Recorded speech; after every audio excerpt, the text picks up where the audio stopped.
Welcome to The Explainer. Today, we're diving into an idea that's, well, kind of mind-bending. The possibility that our universe and everything in it is basically running on a pre-written track. I mean, really think about that for a second.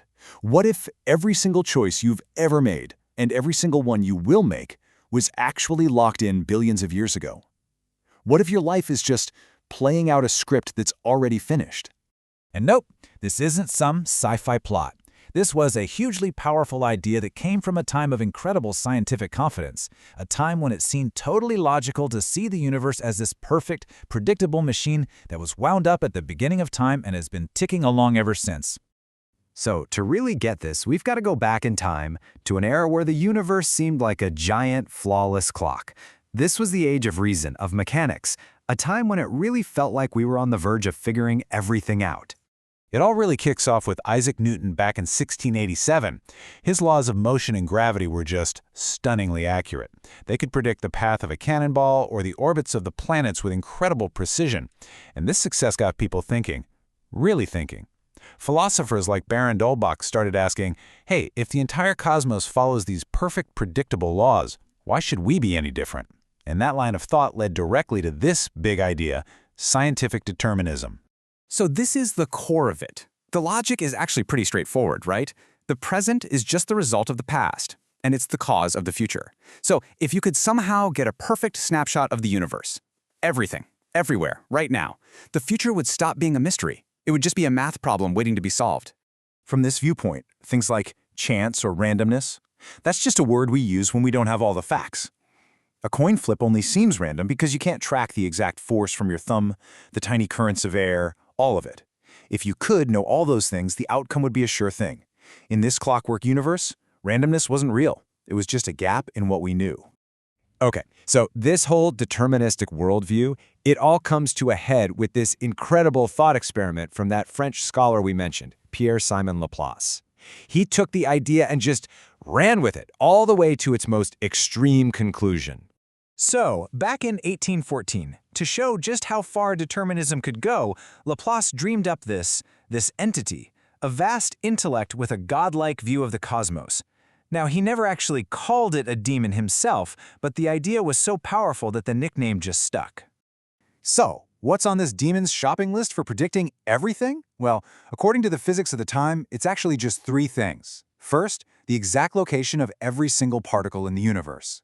Second, the exact momentum, that's speed and direction, of every one of those particles. And third, a complete user manual for all the laws of nature. That's it. Give it that, and nothing could hide from it.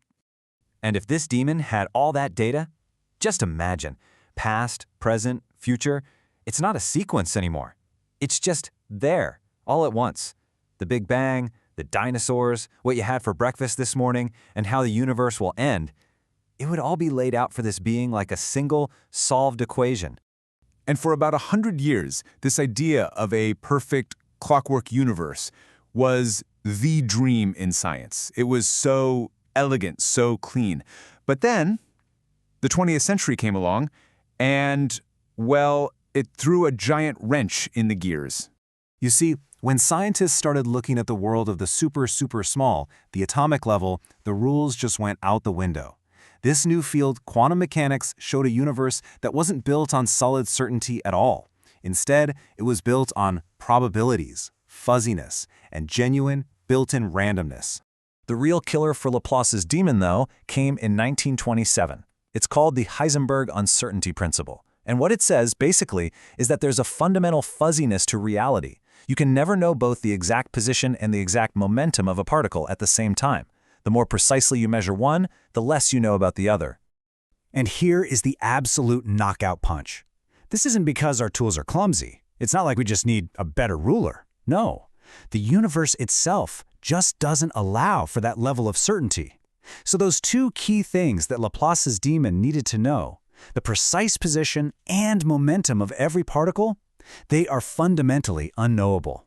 And just like that, the dream of perfect prediction was over. Okay, so if the universe isn't a perfect, predictable machine, if it has genuine randomness baked right into its source code, where does that leave us? What does that mean for our lives and for the whole idea of choice? And you know what? It gets even messier, Because it wasn't just quantum mechanics poking holes in this idea. We also discovered something called chaos theory. This showed that even in systems that should be perfectly predictable, like the weather, the tiniest, most microscopic change in the starting point can lead to massively different results down the line. It's the famous butterfly effect. It's another huge barrier to predicting the future. So this all leads us to the big one, right? The million-dollar philosophical question. If the future isn't set in stone, if there's real randomness in the universe, does that finally give us room for free will? And honestly, the answer is, well, it's a mess. A fascinating mess, but a mess. On one hand, if determinism is true, our feeling of choice is probably an illusion. But does quantum randomness really help? I mean, if your decision is just the result of a random particle firing in your brain, is that really your free choice?